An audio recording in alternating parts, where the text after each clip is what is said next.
Now we start the triple column cash flow. Clear? Triple column में वही just फंडा क्या है, एक डिस्काउंट का कॉलम ऐड हो जाएगा। कौन सा कॉलम ऐड हो जाएगा? डिस्काउंट। क्लियर? बाकी आप देखो तो पहले सिंपल में कैश का कॉलम था, डबल में बैंक का था, और ट्रिपल में एक और जो कॉलम है कौन सा ऐड हो जाएगा? डिस्काउंट। क्लियर? जैसे कि फॉर एग्जांपल सबसे पहले date, particular, receipt number, LF, discount, cash, bank. Date, particular, voucher number, LF, discount, cash and bank. Clear? बाकी पूरा फॉर्मेट क्या रहेगा? सेम रहेगा, just change the name, one add column discount. Clear? पूरे page में पहले आप क्या कीजिए, साथ में ड्रॉ कर दीजिए, फिर हम क्वेश्चन का स्टार्ट करें। तो एक पेज में आप पूरा कॉलम ड्रॉ कर दीजिए, ऊपर लिखिए triple cash column for September 2020 of so and so percent. Clear? ये आपका हो गया फॉर्मेट। अब डिस्काउंट में जो हम करते थे वही है, लेकिन आपको एक इंपॉर्टेंट रूल बता दूं, ध्यान से सुनना और हो सके तो नोट डाउन कर लेना कि जब भी हम ट्रिपल कॉलम करें तब डिस्काउंट में ओनली कैश डिस्काउंट ही रिकॉर्ड करना है। कौन सा डिस्काउंट? कैश डिस्काउंट ही रिकॉर्ड करना है। ट्रेड डिस्काउंट को हम रिकॉर्ड नहीं करेंगे, माइनस करेंगे उसकी कैलकुलेशन में जो भी है वो ध्यान में लेंगे, लेकिन यहाँ पे जो रिकॉर्ड होता है डिस्काउंट वो कौन सा होगा? सिर्फ कैश डिस्काउंट ही होगा। कौन सा डिस्काउंट होगा? Cash discount. Clear? Discount allowed और डिस्काउंट रिसीव, इसको डिस्काउंट अलाउड बोलते हैं और इसको बोलते हैं डिस्काउंट रिसीव। यही आपका क्या होगा? रिकॉर्ड। तो एक रूल याद कर दीजिए कि ट्रिपल कॉलम में कैश डिस्काउंट ही रिकॉर्ड होगा, ट्रेड डिस्काउंट माइनस नहीं होगा। मैं आपको एक एग्जांपल दूं तो आपको ज्यादा समझ में आएगा। फॉर एग्जांपल 10,000 का गुड्स परचेस किया, अज्यूम करो कितने का? 10,000 का गुड्स परचेस किया, उसमें टीडी 10% है, तो टीडी हम माइनस करेंगे 10,000 का 10% यानी कि 1,000, और अज्यूम करो कि उसमें सीडी 5% है। कितना परसेंट है? 5। 9,000 का 5% यानी कि 450। कितना हुआ? 450। तो उसका मतलब क्या हुआ? टीडी हम माइनस जरूर करेंगे लेकिन उसको रिकॉर्ड नहीं करेंगे। यानी कि यहाँ पे क्या रिकॉर्ड होगा मैं आपको बताऊं। लॉजिकली परचेस किया, logic money goes out from the business, ठीक है? तो यहाँ पे जो डिस्काउंट है वो 450 का रिकॉर्ड होगा। कितने का रिकॉर्ड होगा? 450। ट्रेड डिस्काउंट को हम रिकॉर्ड नहीं करेंगे, सिर्फ कौन सा डिस्काउंट को रिकॉर्ड करेंगे? कैश डिस्काउंट को। तो यहाँ पे आपको सिर्फ रिकॉर्ड कौन सा करना है? 450 ही रिकॉर्ड करना है। माइनस करेंगे टीडी को, लेकिन फिर उनको हम रिकॉर्ड में लेंगे नहीं। क्लियर? तो एक चीज याद रखो कि TD deducted but not recorded, CD उनको ही मुझे यहाँ पे क्या करना है? रिकॉर्ड करना है, क्योंकि चैप्टर का नाम कैश बुक है, तो यहाँ पे कैश डिस्काउंट को ही हम क्या करेंगे? ध्यान में लेंगे। ठीक है? तो याद कर लेना और हो सके तो नोट डाउन कर लेना। अब हम स्टार्ट करते हैं क्वेश्चंस। आप देख सकते हो कि ऊपर हेडिंग में लिखा है prepare triple column, prepare triple column of cash book. Clear? उसमें देखो फर्स्ट ऑफ ऑल 2020 सितंबर 1st opening cash 10,000। Opening cash कितना दिया है? 10,000। कैश का बैलेंस ऑलवेज डेबिट होता है, तो आपको पता है, मैंने पहले बता दिया था। 2020 सितंबर 1st उसमें आपको लिखना है टू बैलेंस ब्रॉट डाउन। क्या लिखना है? To balance brought down. Cash में लिखना है आपको, कैश में आपका बैलेंस है 10,000, तो कैश की कॉलम में लिखेंगे 10,000। कितना लिखेंगे? 10,000। तो कैश में आपने लिखा 10,000, 2020 सितंबर 1st, balance BD cash 10,000। Next देखो, आप देखो तो बैंक ओवरड्राफ्ट। बैंक ओवरड्राफ्ट यानी कि मुझे बैंक को पैसे देने हैं, मनी फ्यूचर में जाने वाले हैं, नेगेटिव बैलेंस है। तो लॉजिकली पहले मैंने बताया था इसके पहले के वीडियो में, बैंक बैलेंस हो तो डेबिट, लेकिन बैंक ओवरड्राफ्ट तो क्रेडिट, नेगेटिव बैलेंस है, तो यहाँ पे लिखना पड़ेगा 2020 सितंबर 1st।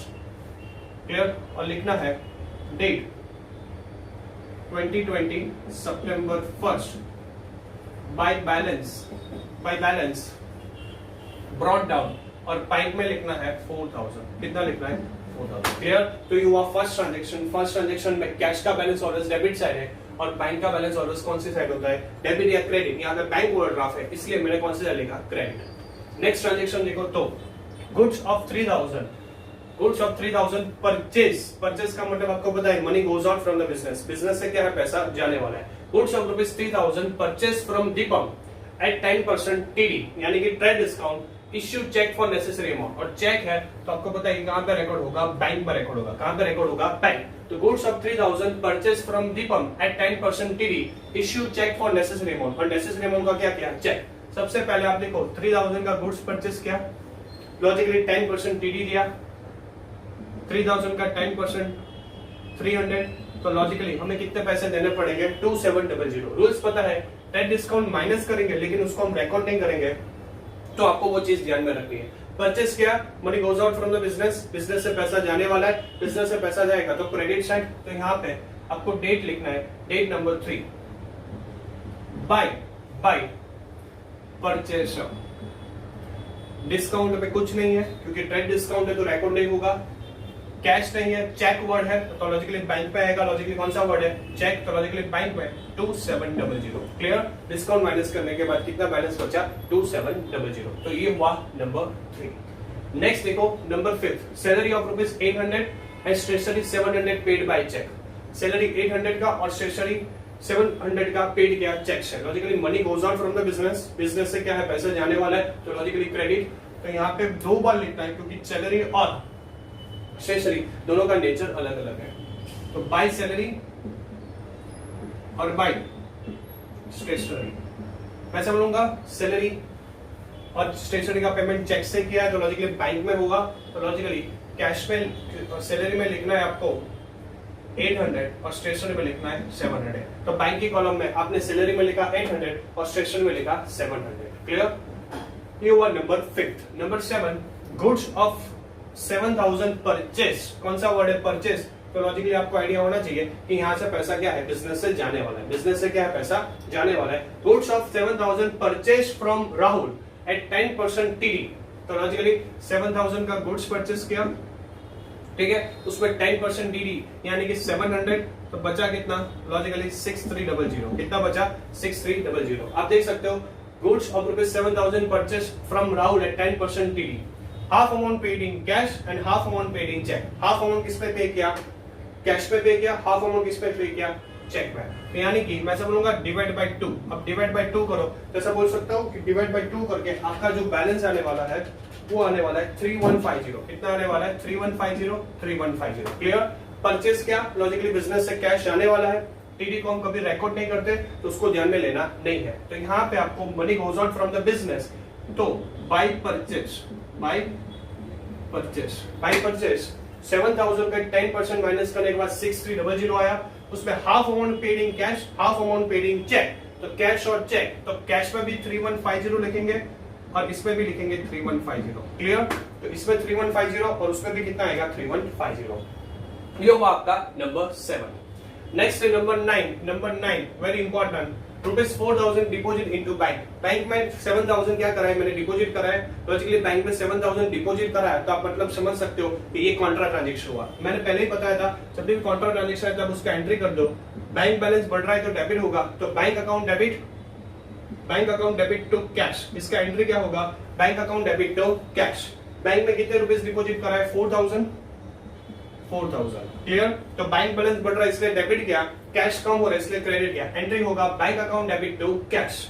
अब सबसे पहले सिंपल पहले डेट लिख दीजिए, यहाँ पे 9 और यहाँ पे 9, पहले ये कर दीजिए। अब देखो कॉन्ट्रा है तो लॉजिकली आपको पता है दोनों साइड एंट्री आने वाला है। बैंक अकाउंट डेबिट, तो बैंक की डेबिट साइड आप पहले लिख दीजिए 4000।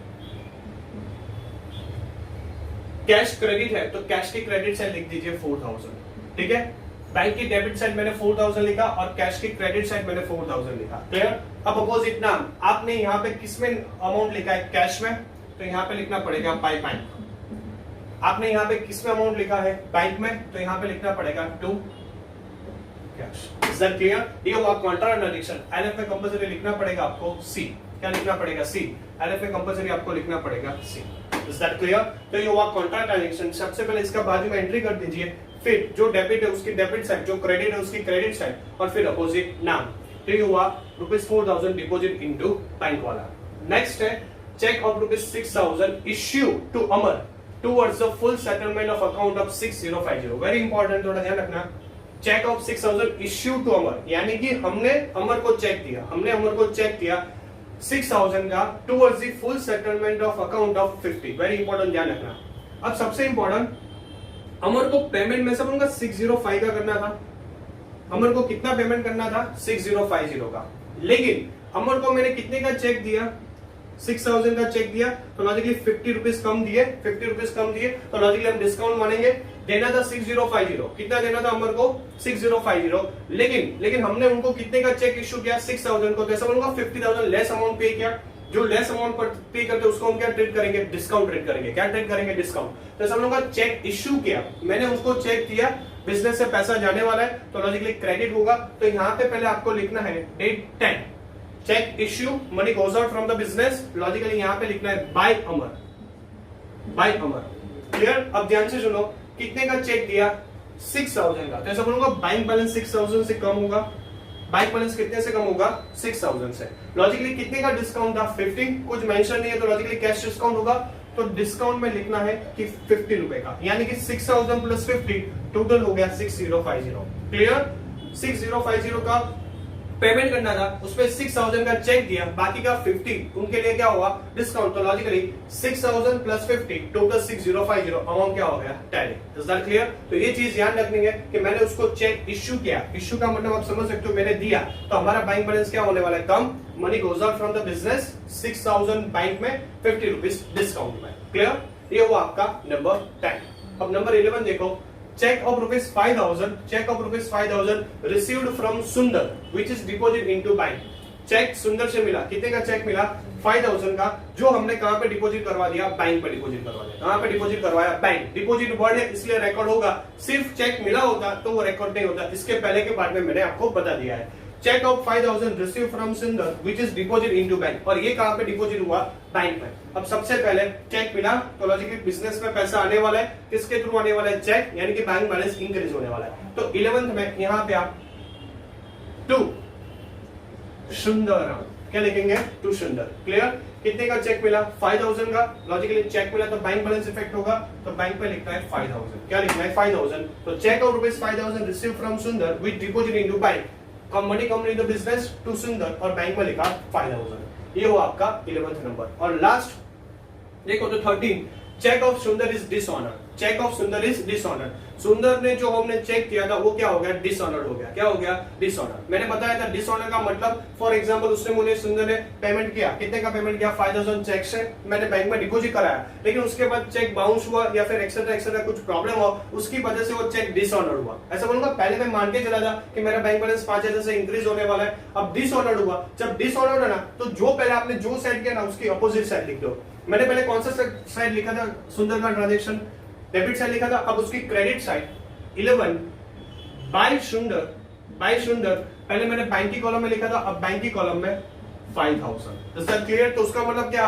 आपने जो पहले ट्रांजेक्शन किया था उसका आपको क्या करना पड़ेगा, रिवर्स करना पड़ेगा। क्या करना पड़ेगा, रिवर्स। पहले मैंने डेबिट साइड लिखा था, अब कौन सा साइड लिखना पड़ेगा, क्रेडिट साइड लिखना पड़ेगा। क्लियर। तो ही जाके 5000 माइनस 5000 मेरा बैलेंस 0 होगा। अगर मैं इसका अपोजिट रिवर्स नहीं देता तो मैं ऐसा ही मान के चलता कि मेरा 5000 आने वाला है। Is that clear. तो जब भी डिसऑर्डर हो तो पहले जो इफेक्ट है उसकी अपोजिट आप क्या करेंगे, इफेक्ट दे देंगे। क्लियर। अब लास्ट ट्रांजेक्शन 17 नंबर का आप देखिए, goods of rupees 10,000 sold to आकाश।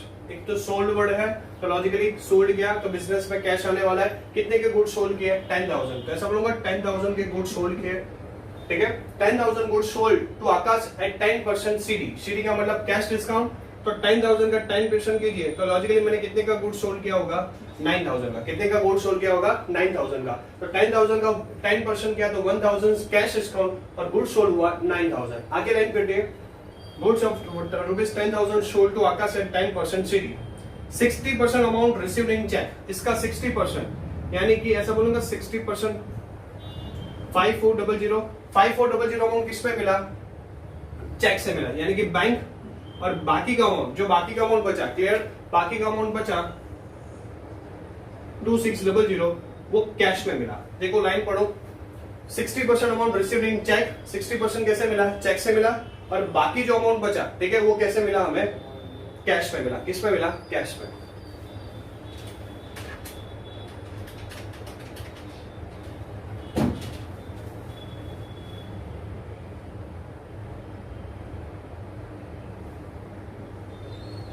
अब लास्ट ट्रांजेक्शन देखिए, goods of rupees 10,000 sold to Akash. Goods of rupees 10,000 sold वर्ड है, तो आप समझ गए कि सोल्ड का मतलब कैश बिजनेस में आने वाला है। Goods of rupees 10,000 sold to Akash at 10% CD. 10% CD दिया तो इसका 10% बोलूंगा 1,000, तो 9,000 हुआ। कितना हुआ, 9,000। तो मैंने गुड्स कितने के सोल्ड किए हो गए, 9,000 के, और ये मेरा कैश डिस्काउंट हुआ। क्या हुआ, कैश डिस्काउंट। तो 10,000 का 10% यानी कि सीडी 1,000। नेक्स्ट देखिए, 60% अमाउंट रिसीव्ड इन चेक। 60% का मतलब 9000 का 60% यानी कि 5400 हुआ वो चेक से मिला, यानी कि बैंक से मिला। कैसे मिला? Bank. And remaining amount in cash, यानी कि बाकी का अमाउंट किसमें मिला? हमें कैश में, यानी कि 3600 ऐसा बोलूंगा वो कैश में मिला। तो लॉजिकली 10,000 का गुड्स था, उसमें 10% टीडी 1000 टीडी इधर किया, वो होने के बाद 9000 आया, उसमें 5400 बैंक और 3600 क्या है? कैश।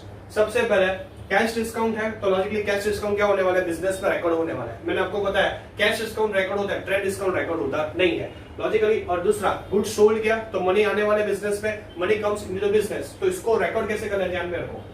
17 मैं सब लोगों को यहाँ पे लिखना है गुड सोल्ड किया तो to sale account, to sale account. अब देखो 9000 का गुड्स था, उसमें 10% यानी कि 1000 कैश डिस्काउंट, तो यहाँ पे लिखना है कैश डिस्काउंट में 1000। कितना लिखना है? 1000। उसमें बैंक में कितने पैसे मिले? 5400 और कैश में कितने मिले? 3600। क्लियर? तो टोटल कीजिए तो आपका कितना हो जाएगा? 10। इन तीनों का टोटल के लिए 10, तो यहाँ पे भी 10, वो आपका क्या हो जाएगा? मैच हो जाएगा। क्लियर? तो उसका मतलब कि बैंक पे 5400, कैश में 3600 और कैश डिस्काउंट में कितना आएगा? 1000। कितना आएगा? 1000। तो ये हुआ बच्चों आपका क्वेश्चन। अब लास्ट में हम क्या करते हैं? इसका टोटलिंग स्टार्ट करें तो सबसे पहले हम डिस्काउंट का टोटल करते हैं। डिस्काउंट में कभी बैलेंस नहीं होता है, उसका दोनों साइड जो भी टोटल है वो आपको लिखना है। कैसे? फॉर एग्जांपल यहाँ पे डिस्काउंट की कॉलम में देखो कितना है? 1000, तो यहाँ पे 1000 लिख दीजिए। यहाँ पे डिस्काउंट की कॉलम में कितना है? 50, तो यहाँ पे 50 लिख दीजिए। क्लियर? तो उसका मतलब यहाँ पे 1000 लिख दिया और यहाँ पे कितना लिख दिया? 50। अब कैश का टोटल करना है। मैंने कैश में ऑलवेज बोला है कि कैश की डेबिट साइड की टोटल ऑलवेज क्या होने वाला है? ज्यादा होने वाला है। अब देखो तो कैश का टोटल करने जाएंगे तो 10,000 प्लस 3,600, तो इसका डेबिट साइड का टोटल हुआ 13,600 और यहाँ पे ग्रांड टोटल हम लिखते हैं ऑलवेज 13,600। ठीक है? तो यहाँ पे 13,600 और 13,600। अब ये डेबिट में कैसे है? ये डेबिट में से आप क्रेडिट का टोटल माइनस कीजिए।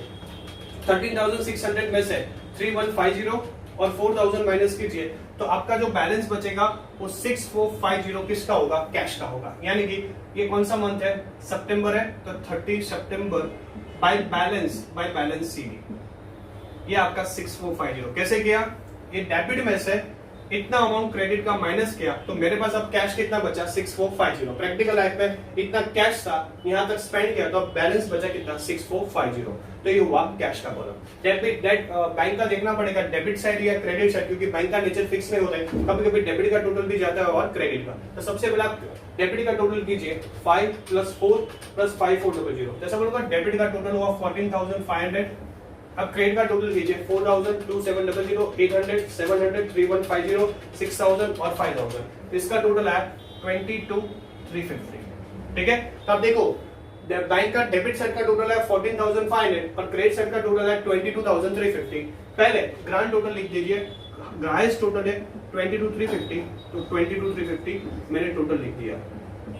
ठीक है? अब 22,350 में से ये बैलेंस कौन सा? 14,000 माइनस करूंगा तो यहाँ पे मिलेगा टू बैलेंस सीडी 30 सितंबर का। अब ये 22,350 में से कितना माइनस करो तो आपका जो बैलेंस आएगा वो 7,950। कितना है? 7,590। ये हुआ आपका बैंक का बैलेंस। कितना हुआ? बैंक का बैलेंस। क्लियर?